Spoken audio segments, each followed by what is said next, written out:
Hello viewers, আসসালামু আলাইকুম। আশা করি সবাই অনেক ভালো আছে। আজকের ভিডিওতে কথা বলবো একেবারে বাজেট সেগমেন্টের একটি ফোন নিয়ে, সেটা হচ্ছে Realme Narzo 50A Prime। এই ফোনটা এই মাসেরই 20 তারিখে অফিসিয়ালি বাংলাদেশে লঞ্চ করবে Realme। সো এই ফোনটা লঞ্চ হওয়ার আগে এর কি কি স্পেসিফিকেশন থাকছে এবং কি এরকম একটা প্রাইসে লঞ্চ হতে যাচ্ছে সেটা নিয়ে আজকের ভিডিওতে ফুললি কথা বলবো।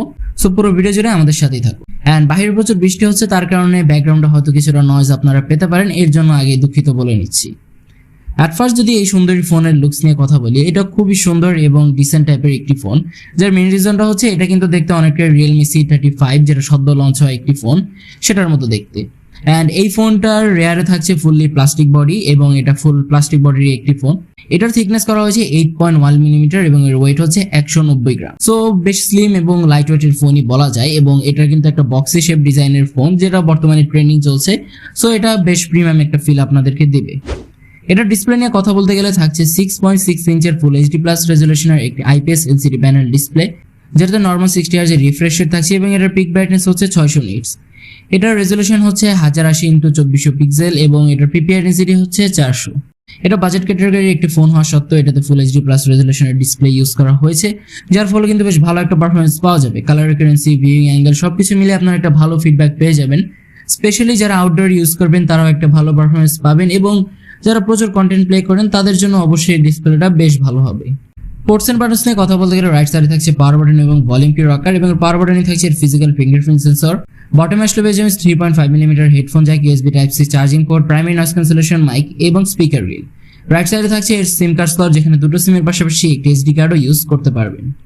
এই ফোনের পারফরমেন্স নিয়ে বলতে গেলে আউট অফ দ্য বক্স পেয়ে যাবেন Android 11, যার ব্যাকএন্ডে থাকছে Realme UI 2.0 এবং এর চিপসেট হিসেবে ইউজ করা হয়েছে বাজেট ক্যাটাগরির একটি চিপসেট, যেটা হচ্ছে ইউনিয়াসোসি টাইগার T612, যা একটি 12 ন্যানোমিটার ফ্যাব্রিকেশনে তৈরি অক্টাকোর প্রসেসর, যার ক্লক স্পিড হচ্ছে 1.8 গিগাহার্টজ এবং জিপিইউ হিসেবে থাকছে Maeen G57। এখানে যে চিপসেটটা ইউজ করা হয়েছে এটা বেশ পরীক্ষিত একটি চিপসেট, আমরা বেশ কয়েকটি ফোনে এই চিপসেটটা দেখতে পেয়েছি। মূলত এটা একেবারে এন্ট্রি লেভেল বাজেটের যে সকল ফোন রয়েছে সেটাখানে ইউজ করা হয়, বাট বর্তমানে ডলার রেট বাড়ার কারণে এটা এরকম টাইপের একটা 14-15 হাজার টাকা দামের ফোনেও ইউজ করা হচ্ছে। হ্যান্ড চিপসেটটা আপনারা daily life using a plus normal gaming এ বেশ ভালো পারফরমেন্স পাবেন, বাট হেভি গেমিং এ কিছুটা স্ট্রাগল করতে হতে পারে। অ্যান্ড এটাতে আপনারা পাবজি খেলতে পারবেন HD হাই ফ্রেম রেটে, বাট সেখানে প্রচুর ল্যাকিংস পাবেন। বাট আপনারা যদি নর্মাল সেটিংসে খেলেন তাহলে হয়তো আরো ভালো পারফরমেন্স পেয়ে যাবেন। ক্যামেরা নিয়ে কথা বলতে গেলে থাকছে ট্রিপল ক্যামেরা সেটআপ, যার মেইন ক্যামেরা হিসেবে থাকছে 50 মেগাপিক্সেলের একটি ওয়াইড ক্যামেরা, 2 মেগাপিক্সেলের একটি ম্যাক্রো শুটার এবং 0.3 মেগাপিক্সেলের একটি ডেপথ সেন্সর।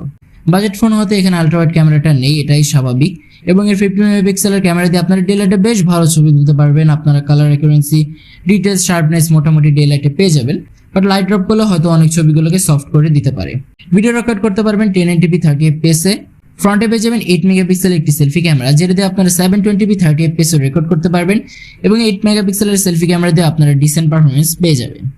ব্যাটারি নিয়ে কথা বলতে গেলে এই ফোনে থাকছে 5000 mAh এর ব্যাটারি ব্যাকআপ, যেটাকে চার্জ দেওয়ার জন্য বক্সে প্রোভাইড করা হচ্ছে 18 ওয়াটের ফাস্ট চার্জ, এবং 18 ওয়াটের চার্জার দিয়ে আপনারা 2 থেকে 2.5 ঘন্টার মধ্যে ফোনটা ফুলি চার্জ করতে পারবেন। এবং এই ফোনটা আপনারা মডারেট ইউজে একদিনের মতো ব্যাকআপ টেনে পেয়ে যাবেন, বাট যারা হেভি ইউজ করবেন তারা হয়তো একদিনের কম সময় ব্যাকআপ পেয়ে যাবেন। সো এই ছিল এই ফোনটার ফুল স্পেসিফিকেশন এবং কনফিগারেশন। অ্যান্ড এই ফোনটা কবে লঞ্চ হবে সেটা বললাম, 20 তারিখে লঞ্চ হয়ে যাবে। অ্যান্ড এই ফোনটার প্রাইস নিয়ে যদি বলতে হয়, আশা করা হচ্ছে এই ফোনটা 14 থেকে 15 হাজার টাকায় বাংলাদেশে অফিসিয়ালি পাওয়া যাবে, অ্যান্ড প্রাইস কিছুটা কম বেশি হতে পারে। সো আজকের ভিডিওতে আপনাদের কাছে প্রশ্ন থাকবে, এই ফোনটা কি প্রাইসে লঞ্চ হলে সব থেকে বেস্ট হবে। অ্যান্ড আজকের ভিডিওটি ছিল এই পর্যন্তই। ভিডিওটি ভালো লাগলে অবশ্যই ভিডিওতে একটি লাইক করে দেবেন এবং ভিডিও সম্পর্কিত যে কোনো প্রশ্ন কমেন্টে জানাতে ভুলবেন না। দেখা হবে পরবর্তী কোনো ভিডিওতে, সে পর্যন্ত সবাই ভালো থাকবেন, সুস্থ থাকবেন। আল্লাহ হাফেজ।